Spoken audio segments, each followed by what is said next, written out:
Hello students, I welcome you all to the class. Myself Sumaira. Today we are going to discuss something very important. What is that? That is strategy to crack UGC NET JRF in 4 months. 4 months में आप कैसे UGC NET JRF को crack कर सकते हैं, वही मैं आज आपको एक स्ट्रेटजी बताऊंगी कि आप कैसे कर सकते हैं। अब जो आजकल एग्ज़ाम चल रहे हैं UGC NET JRF के, उसके बाद जो आपका नेक्स्ट एग्ज़ाम होगा that will be conducting on June. जून को वो कंडक्ट हो जाएगा। तो next NTA UGC net exam will be conducted in probably June 2023. This gives the candidates approximately 4 months time for their preparation. So here is a 4 month study plan for the UGC NET JRF exam. For all the aspirants who plan to write this exam in June 2023, candidates must check this UGC NET study plan thoroughly and try to follow it properly to boost their NET exam preparation. Okay? अब आपको क्या क्या follow करना है, things to follow. आपने कौन कौन सी चीज़ें फॉलो करनी है, जो जो मैं यहाँ पे डिस्कस करूँगी, अगर ये सारी चीज़ें आप फॉलो करोगे, मैं गारंटी देती हूँ कि आप फर्स्ट अटैम्प्ट में अपना नेट JRF को क्वालिफाई कर सकते हो। Make time table and follow it strictly. First of all आपने क्या करना है, टाइम टेबल बनाना है और उसको फॉलो करना है स्ट्रिक्टली। यही नहीं है कि मैंने आज टाइम टेबल बना दिया कि नहीं मैं 4 घंटे पेपर 1 पढ़ूंगी, 5-6 घंटे पेपर 2 पढ़ूंगी, दूसरे दिन मैंने किताब को हाथ ही नहीं लगाया, बुक को मैंने खोला ही नहीं। ऐसा नहीं करना है।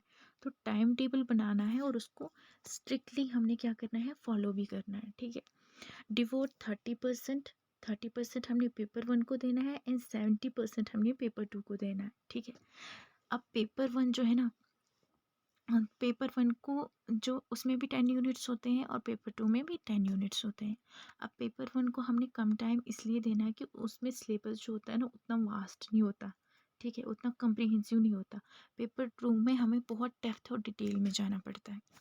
देन थर्ड वन क्या है, आपने क्या करना है, प्रैक्टिस करनी है। जो प्रीवियस ईयर पेपर्स हैं उनको बहुत अच्छे से प्रैक्टिस करना है। ठीक है, सीरियसली आपने अच्छे तरीके से उनको क्या करना है, प्रैक्टिस करना है प्रीवियस ईयर। अब आप कुछ भी पढ़ोगे, ठीक है, आपको पता ही नहीं चलेगा कि जो पैटर्न है, मतलब एग्ज़ाम है, वो कैसे आता है, वो तो अप्लाइड मोड में आता है। सो आपने क्या करना है, प्रीवियस ईयर जो क्वेश्चंस हैं उनको प्रैक्टिस करना है। Revise what you have studied. आपने जो भी पढ़ा उसको आपने क्या करना है, आपने क्या करना है, रिवाइज करना है। थॉरोली अच्छे तरीके से आपने रिवाइज करना है। Solve topic wise sectional test. जैसे आपने एक टॉपिक आज पढ़ा तो टॉपिक वाइज आपने क्या करना है, सेक्शनल टेस्ट। जो भी टॉपिक से रिलेटेड जितने भी प्रीवियस ईयर क्वेश्चन आए होंगे तो उनका आपने क्या करना है, सेक्शनल टेस्ट करना है खुद से। मतलब खुद से एनालिसिस करनी है कि मैंने इतना पढ़ा, इसमें से मुझे कितना आता है। ठीक है, वो हम सारा आपको प्रोवाइड करेंगे, टेस्ट सीरीज़ भी प्रोवाइड करेंगे, हम सब कुछ आपको प्रोवाइड करेंगे। तो आपने सिर्फ पढ़ना है। ठीक है, तो मैं आज आपको इतना बता रही हूँ कि आपने कैसे, मतलब एक स्ट्रेटजी है how to crack UGC NET JRF in 4 months. Okay, 4 months में आपने कैसे UGC नेट JRF को क्वालिफाई करना। अच्छा, देन 6 में क्या है, study those topics first that you already have command. अब आपने क्या करना है, जिन पे मतलब ऑलरेडी आपको कमांड है। जैसे जब मैं नेट JRF की प्रिपरेशन कर रही थी अपने टाइम पे, तो मुझे सब पेपर 1 में सबसे ज़्यादा कमांड थी टीचिंग एप्टीट्यूड पे, रिसर्च एप्टीट्यूड पे, लॉजिकल रीजनिंग में और मुझे कम्युनिकेशन में थी। तो मैं इनको क्या करती थी, मैं मतलब बार बार इनको स्टडी करती थी, बार बार स्टडी करती थी। अब कोई मतलब ऐसे बच्चे होते हैं वो ओवर कॉन्फिडेंट हो जाते हैं, वो क्या बोलते हैं कि नहीं हमें तो ये जो टॉपिक है हमें बहुत अच्छे से आता है, हम ये नहीं नेक्स्ट पढ़ेंगे। नहीं, आपने क्या करना है कि जिस पे आपको कमांड है, ठीक है, जैसे आपको टीचिंग एप्टीट्यूड पे कमांड है तो आपने क्या करना है, आपने उसको बार बार रिवाइज करना है, बार बार पढ़ना है। ठीक है, इससे क्या होगा कि आपका जो टॉपिक है वो अच्छे से आपको स्ट्रॉन्ग हो जाएगा। ठीक है, when you have become through with the syllabus, do 1 hour analysis in the last 1 month, solve mock test. आपने क्या करना है कि अपने पूरे सिलेबस को, मतलब आपने 1 वीक में, एक हफ्ते में अपने पूरे सिलेबस को देखना है। तो मैंने क्या देखा है, जब मैं पेपर 2 की प्रिपरेशन कर रही थी, एजुकेशन पेपर 2 की, तो जो सिलेबस है ना, सिलेबस से एक डायरेक्ट क्वेश्चन एनटीए पूछ लेता है। अब एनटीए का कोई भरोसा नहीं है कि कहाँ से आपको क्वेश्चन दे, ठीक है। तो वो डायरेक्ट आपको सिलेबस से भी क्वेश्चन पूछ सकता है, ठीक है। तो आपने क्या करना है, सिलेबस को भी थॉरली देखना है, 1 आवर रखना है कि एनालिसिस करने में। जैसे एक मतलब लास्ट वाला मतलब रख लिया आपने एनालिसिस करने के लिए कि मैंने इतना सारा पढ़ लिया, अब मैं एनालिसिस करूँगी कि इसमें से मुझे कितना आता है, मतलब मैं कितना मॉक टेस्ट कितने कर पा रही हूँ। जैसे साइकोलॉजिकल लर्नर एंड लर्निंग जो प्रोसेस का यूनिट है, उससे अगर आपने पढ़ लिया, तो आपने at the end of month आपने देखना है कि अ, कितना प्रोडक्ट निकल रहा है। मतलब मॉक टेस्ट उसके सॉल्व करने, प्रीवियस ईयर क्वेश्चन सॉल्व करने साइकोलॉजी के, उससे आपको नॉलेज लग जाएगी कि मुझे कितना आता है। Then make notes. आपने क्या करना है, नोट्स बनाने हैं, ठीक है। नोट्स कैसे बनाने हैं, नोट्स आपने अपने नोट्स बनाने हैं, ये नहीं है हम तो आपको नोट्स प्रोवाइड करेंगे, बट आपने बुलेट्स में नोट्स बनाने हैं। अब जैसे आप टीचिंग एप्टीट्यूड पढ़ रहे हो, उसमें आता है लेवल्स ऑफ टीचिंग, ठीक है। ये जैसे लेवल्स ऑफ टीचिंग हो गए, आपने क्या करना है, आपने उनको बुलेट्स में बनाना है। जैसे ये हो गया मेमोरी लेवल, ये हो गया अंडरस्टैंडिंग लेवल, और ये हो गया रिफ्लेक्टिव लेवल, ठीक है। अब आपने क्या करना है, मेमोरी लेवल जो है, मेमोरी लेवल में लिखना है उसका जो की पॉइंट है। जैसे रिकॉल हो गया, ठीक है, रिकॉल हो गया, जैसे रिकॉल हो गया, इसका की पॉइंट है ये मेमोरी लेवल का। अंडरस्टैंडिंग लेवल का अगर हम की पॉइंट की बात करेंगे, तो आपने क्या करना है, एक बुलेट डालना है नीचे, बुलेट में आपने लिखना है अंडरस्टैंडिंग लेवल क्या, की पॉइंट क्या है। जैसे एग्जांपल से पढ़ाते हैं, इनसाइट से पढ़ाते हैं, कि जिसमें बच्चा डीप अंडरस्टैंडिंग हो, अच्छे से उसकी अंडरस्टैंडिंग हो। तो अंडरस्टैंडिंग लेवल किसने दिया है, अंडरस्टैंडिंग लेवल किसने दिया है, ये मेमोरी लेवल किसने दिया है। जैसे मेमोरी लेवल दिया है ये, जैसे अंडरस्टैंडिंग लेवल दिया है मोरिसन ने, एंड एंड जो ये मेमोरी लेवल है ये दी है हर्बर्ट ने, ठीक है। तो ऐसे आपने की पॉइंट्स लगा देने हैं। रिफ्लेक्टिव लेवल दी है हंट ने। तो आपने की पॉइंट्स में नोट्स बनाने हैं, खुद के नोट्स बनाने हैं, की पॉइंट्स में नोट्स बनाने हैं, ठीक है। हम आपको नोट्स प्रोवाइड करेंगे, हम आपको सब कुछ नोट्स प्रोवाइड करेंगे, टेस्ट सीरीज भी प्रोवाइड करेंगे, बट जो आप खुद से नोट्स बनाओगे, बुलेटेड पॉइंट्स में नोट्स बनाओगे, वो आपके लिए बहुत बेनिफिशियल रहेंगे एट द लास्ट मोमेंट। अच्छा, प्रैक्टिस, प्रैक्टिस आपने कैसे करनी है, PYQ की प्रैक्टिस करनी है। सॉल्व PYQ, जितने भी प्रीवियस ईयर क्वेश्चन हैं, तो आपने वो करने हैं। अगर कुछ ही नहीं करोगे, तो 2011 से लेकर 2022 तक जितने भी एग्ज़ाम हो गए हैं ना, वो सारे प्रीवियस ईयर क्वेश्चन जितने भी हैं, आप उन सब को सॉल्व करोगे, ठीक है। तो जब उन सब को सॉल्व करोगे, तो आपका जो नेट है ना, वो कहीं गया ही नहीं है। 100% मैं गारंटी देती हूँ, आपका नेट 100% क्वालिफाई हो जाएगा। क्योंकि ये जो स्ट्रेटजी है ना, जो मैं आपके साथ शेयर कर रही हूँ, ये यही जो स्ट्रेटजी है मैंने भी फॉलो की थी, दैट्स वाई मैं आपको बोल रही हूँ। सॉल्व PYQ पहले करने हैं। Practice numericals questions. Numerical question क्या है, जैसे हमारे पास फर्स्ट पेपर में क्या है, फर्स्ट पेपर में भी और सेकंड पेपर में भी। फर्स्ट पेपर में मैथमेटिकल रीजनिंग है, ठीक है, मैथमेटिकल रीजनिंग है, और हमारे पास DI है, ठीक है। आपने क्या करना है, उनको उनकी प्रैक्टिस करनी है। मैथमेटिकल रीजनिंग DI है, पेपर 2 में हमारे पास स्टैटिक्स है, ठीक है, स्टैट्स हो गई, और हो गया कॉम्प्रिहेंशन। तो इनकी हमने क्या करनी है, इनकी हमने प्रैक्टिस करनी है। तो बोलते हैं ना, प्रैक्टिस मेक्स मैन परफेक्ट। तो ज़्यादा से ज़्यादा प्रैक्टिस अगर हम करेंगे, तो इससे क्या होगा, इससे हमारा फ़ायदा हो जाएगा, ठीक है। देन क्या होता है नेक्स्ट, सॉल्व मॉक टेस्ट। हमने मॉक टेस्ट को सॉल्व करना है। Focus on the mistakes that you make while solving the mock test. जिस टाइम आप मॉक टेस्ट को सॉल्व कर रहे हो ना, जो आप मिस्टेक्स कर रहे हो उस पर फोकस करो, कि मैं जो टॉपिक पढ़ रही हूँ, ठीक है। जैसे आपने कोई फिलासफी पढ़ ली, ठीक है, फॉर एग्जाम्पल मैं संख्या फिलासफी की बात करूँगी, ठीक है। जैसे संख्या फिलासफी होगी, तो आपने संख्या फिलासफी को बहुत अच्छे से पढ़ लिया, ठीक है। बट आप क्या कर रहे हो, जिस टाइम मॉक टेस्ट कर रहे हो, जिस टाइम उसकी संख्या फिलासफी जो टॉपिक है उसके क्वेश्चंस जब कर रहे हो, तो आपको मिस्टेक्स हो रही है। तो आप उन मिस्टेक्स पे फोकस करो कि मैं कहाँ पे लैग कर रही हूँ, ठीक है। तो जिस टाइम आप मॉक टेस्ट दे रहे हो उस टाइम अपनी मिस्टेक्स पे फोकस करो।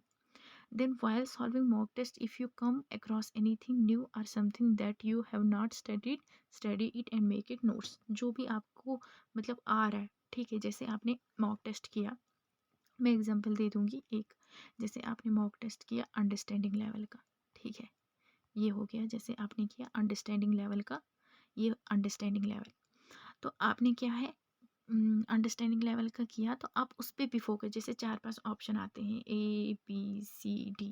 जैसे ए हो गया आपका आंसर, तो आप इन बाकी जो 3-4 ऑप्शन बचते हैं ना, इन पे भी फोकस करो कि ये क्या पता नेक्स्ट एग्जाम में यही पूछ ले। तो जैसे अंडरस्टैंडिंग लेवल एक आंसर है, ठीक है। तो आगे मेमोरी लेवल, रिफ्लेक्टिव लेवल, उन पे भी फोकस करो, ठीक है, कि ये क्या है, थोड़ा एक एक लाइन में। देन टाइम मैनेजमेंट, जो टाइम मैनेजमेंट है ना, time management is very important, ठीक है। अब टाइम मैनेजमेंट आपने अपने हिसाब से करनी है। कोई बोलता है यार हमें, आपने ना नेट क्वालिफाई किया है तो आप हमें टाइम टेबल बना के दो। अब जैसा मेरे घर का इन्वायरमेंट है वैसा थोड़ी ना किसी और के घर का होगा। क्या पता आपके घर में आप जल्दी उठते होंगे। जब मैं नेट के लिए प्रिपरेशन कर रही थी तो मैं ज़्यादा प्रेफर करती थी कि मैं नाइट को पढूं, क्योंकि सुबह मुझसे उठा नहीं जाता था। दैट्स वाई मैं प्रेफर करती थी रात को पढ़ना। तो ठीक है, तो 6 आवर स्टडी, अगर आप कुछ ही नहीं करोगे ना तो 6 घंटे आपने पढ़ना ही पढ़ना है। तो जो 6 आवर्स मेरे में से आपने क्या करना है, आपने 2 आवर्स देने हैं पेपर वन को, ठीक है, पेपर वन को। और जो आपके 4 आवर्स है ना, 2 आवर्स देने हैं पेपर वन के और 4 आवर्स आपने पेपर टू को देने हैं, ठीक है। पेपर टू को 4 आवर्स देने हैं, क्योंकि वो बहुत लेंथी होता है, ठीक है, डिटेल में पढ़ना होता है सब कुछ। तो 18 आवर्स जो होते हैं ना, वो आप अपनी दूसरी आस्पेक्ट में लाइफ में दे सकते हो। जैसे कि कभी गेस्ट आ जाते हैं घर पे, ठीक है, तो गेस्ट आ जाते हैं, कोई मैरिड होती है, ठीक है, मैरिड भी होती है बहुत सारी, उनको बच्चे होते हैं, हस्बैंड होते हैं, लॉज होते हैं, बहुत सारे काम होते हैं। तो 6 आवर्स आप मैक्सिमम अगर स्टडी को दोगी तो then you will qualify UGC NET JRF 2023, ये मैं गारंटी दी थी। Have a mentor. अब क्या होता है कि अभी तो जोश चढ़ गया आपको पढ़ने का बहुत ज़्यादा, ठीक है, कि नहीं पढ़ना है, मैंने करना है, मैंने असिस्टेंट प्रोफेसर बनना है। आप असिस्टेंट प्रोफेसर बनने जा रहे हो, ठीक है, इंडिया के असिस्टेंट प्रोफेसर बनने जा रहे हो, बट आपके पास एक मेंटर नहीं है, ठीक है। तो जो मेंटर होता है ना, देखो बोलते हैं ना, जो टीचर होता है गुरु होता है, ठीक है, वो क्या होता है, एक गुरु होता है। वैदिक टाइम्स में भी बोलते थे कि गुरु का जो दर्जा होता है ना, वो बहुत बड़ा होता है। तो आपके पास जो मेंटर होना चाहिए ना, वो मस्ट है, ठीक है। जैसे आपने देख लिया कि नहीं, ठीक है जी, मैं UGC नेट के लिए प्रिपरेशन करूँगी, उसके बाद क्या होगा, उसके बाद मैं असिस्टेंट प्रोफेसर बन जाऊँगी, इंडिया की असिस्टेंट प्रोफेसर बन जाऊँगी, ठीक है। बट एक दिन आपने सोच लिया, आपने पढ़ाई स्टार्ट की, ठीक है, पढ़ लेती हूँ, कोई बात नहीं। बट 1 2 3 दिन आपने कंटिन्यू पढ़ा, 3 दिन के बाद क्या हो गया, नहीं अब क्या करूँगी पढ़ के, नहीं मैं नहीं पढ़ सकती हूँ, आपने कुछ और एक्सक्यूज़ ले लिया। बट जो आपका मेंटर होगा ना, तो वो आपको गाइड करेगा। क्या करेगा, वो आपको गाइड करेगा। क्योंकि जो मेंटर होता है, जो गुरु होता है, टीचर होता है, उसका काम ही होता है कि जो स्टूडेंट होता है ना, उसको राइट वे दिखाना। वो आपको गाइड करेगा कि कैसे करना है, क्या करना है, to help you prepare for the exam in a better way and in less time. तो कम टाइम में आपको क्या करेगा, वो आपको अच्छी तरीके से, बेटर तरीके से आपको एग्ज़ाम के लिए प्रिपेयर करेगा कम टाइम में। और आपको ये जो मतलब फिजूल के ख्यालात आते हैं, बहुत सारे आइडियाज़ आते हैं माइंड में, नहीं।